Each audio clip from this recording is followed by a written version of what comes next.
La verdad es que la sorpresa de estas catástrofes de las que habla el Evangelio tiene una aplicación muy fácil en el momento en que vivimos.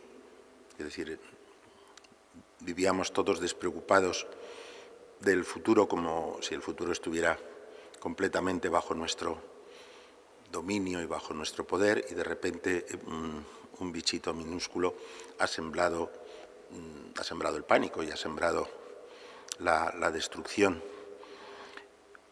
Sin embargo, repito, esa aplicación es sumamente fácil y, por lo tanto, seguramente responde más a tendencias psicológicas nuestras que a la verdad. El día del Hijo del Hombre, es decir, el día de Jesucristo, es siempre, y siempre tiene el carácter de acontecimiento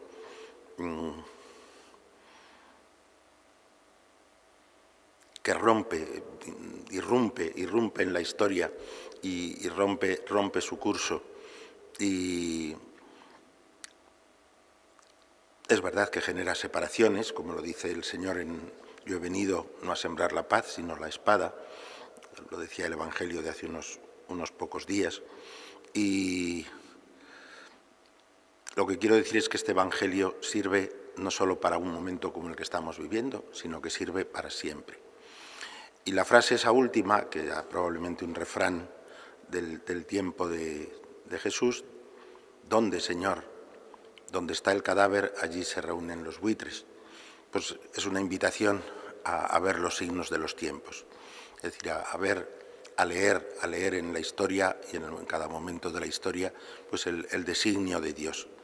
Y por el humo se sabe, decía una canción me parece que era de doña Francisquita, ¿dónde está el fuego?, ¿no? Pues es algo parecido. Donde veis que los buitres están revoloteando, allí está el cadáver. Tratar de reconocer los signos de la presencia del Señor, que está en todo. Y hay momentos en que de repente parece como que el Señor nos despierta y nos agita nuestras conciencias, y todo es gracia para quienes le conocemos. Por lo tanto, con toda la destrucción de este momento, también hay bienes. El descubrimiento de que somos criaturas, el descubrimiento de que no somos los amos del mundo, ni de la vida, ni de nuestra historia, ni de nuestra vida. El descubrimiento de que no hay más satisfacción, lo dice también el Evangelio de hoy, que el dar la vida, porque quien trata solo de protegerse termina perdiéndola de todas maneras, ¿no? Y en cambio quien la da, la recobra, la recupera.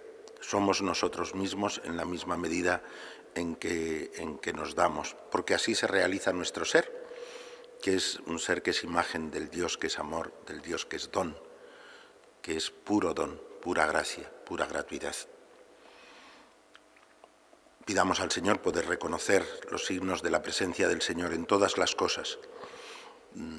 Y con eso no quiero decir ni apoyo en absoluto. Me parece que pues las lecturas que se hacen del momento que vivimos como si fuera el fin del mundo, signos del fin del mundo, o una lectura más o menos apocalíptica o así, o desde luego como si la pandemia y eso fuese un castigo de Dios. Eso es no comprender, no conocer a Dios.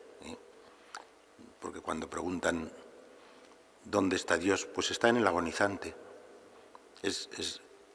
Desde la encarnación del Hijo de Dios nosotros sabemos que en un hombre que está agonizando está el Señor agonizando con él. Y está en el que muere, a quien toma de la mano y lo conduce hasta la patria y le abre las puertas del cielo.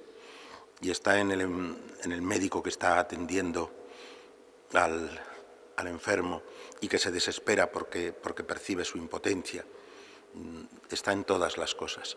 Hace falta tener el Espíritu Santo y el don de la fe para poderle ver en todas las cosas. Que el Señor nos conceda ese don. Vuelvo a continuar con mi que no es explicar. Me acuerdo de una maestra que era amiga de Chesterton que decía que muchas veces en nuestro cristianismo hablamos de muchas cosas, pues los sacramentos, la palabra de Dios, la revelación, las virtudes, y dice, y hablamos muchas cosas acerca de Dios y acerca de Jesucristo, y no nos damos cuenta de que nuestra religión consiste en solo una cosa, en vivir en relación con Cristo. Yo digo, me da un poco de vergüenza estos días hablar de las cosas que explico, porque son cosas acerca de Cristo, pero os prometo que a mí lo único que me importa es que nuestra relación con el Señor sea todo lo bonita que Él quiere que sea, y que quien nos importa es Jesucristo, no estas cosas que yo explico acerca de nuestra relación con Él, o de cómo la Iglesia celebra nuestra relación con Él, o su relación con nosotros más bien. Bien, habíamos iniciado con los ritos iniciales, que son el acto penitencial, la presentación o la explicación de la Eucaristía, y yo quisiera deciros, al hilo que vamos diciendo, pues que la Eucaristía, la liturgia en general, es como una sinfonía, y en una sinfonía se puede empezar, por ejemplo, con un motivo. Pensad en el famoso ta-ta-ta-chin de la Quinta Sinfonía de Beethoven. Luego ese motivo por así se va, por así decir, modificando, y parece como que se pierde y entra otro motivo, y luego, sin embargo, se vuelve a recordar en otro momento posterior. Las sinfonías requieren su despliegue, ¿no? Como las estatuas requieren dar la vuelta en torno a la estatua para poder gozarla, no es una visión plana. Es verdad que hemos dicho muchas veces, voy a oír misa, y el oír misa parece que es, pues eso, oír algo que uno escucha, aprende y se marcha, ¿no? La Eucaristía, yo a veces me gusta compararla como con, si queréis, como con las sevillanas, en el sentido de que son, efectivamente, son como os decía, una conversación entre el esposo y la esposa, pero una conversación en la que los círculos se estrechan, es como un camino de aproximación, como una marcha de aproximación, como hacen los montañeros también en la montaña, hasta que se consuma la alianza en la comunión. La Eucaristía tiene, se pueden hacer 3 o 4 partes, incluso alguna más quizá, dependiendo, pero a mí me parece que 4 es una buena y tiene su razón de ser.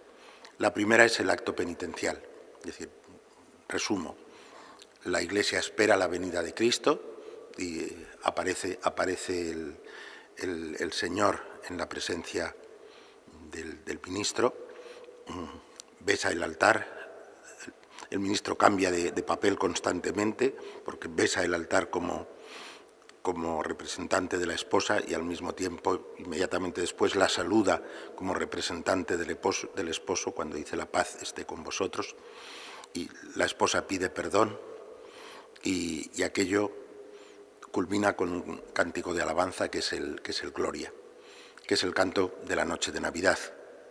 Es decir, la esposa ha sido perdonada y proclama por primera vez, de una manera que se hará más fuerte y más insistente a lo largo de la Eucaristía, pero proclama por primera vez la presencia, la venida de Cristo. Gloria a Dios en la tierra y paz a los hombres que Dios ama. En la paz ya reconocéis un signo que también aparecerá después. En el perdón de los pecados, en la petición de perdón, reconocéis un motivo que se recuperará también después en el momento en que dice, Señor, no soy digno de que entres en mi casa, ¿no? Eso es el aspecto de cómo se van entrelazando los motivos y los temas de la Eucaristía. Y cada una de las partes termina, o algunas de ellas, terminan con una oración. Y la primera oración es la oración que se hace al final del acto penitencial, se llama oración colecta. ¿Por qué se llama oración colecta?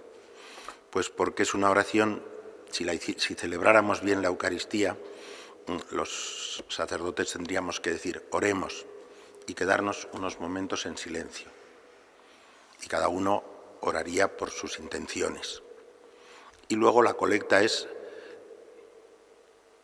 cómo el sacerdote recoge las oraciones de todos y las presenta a Dios en ese momento, recogiendo, pero la colecta es la recogida de las oraciones que cada uno ha hecho, ¿no?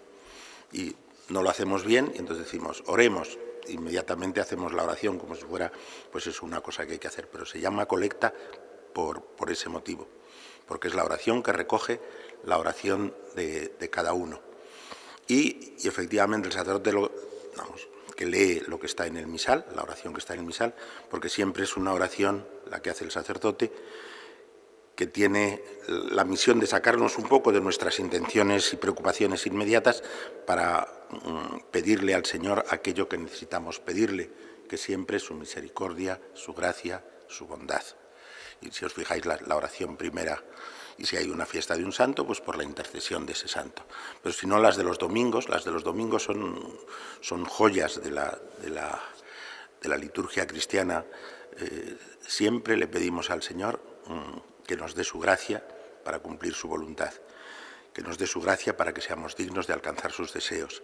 Es decir, todas esas peticiones que hemos hecho se reúnen en una petición esencial que se une a todas las de cada uno de vosotros, al mismo tiempo que vosotros os unís a esa, entonces por Cristo nuestro Señor esas oraciones van hasta el trono de Dios.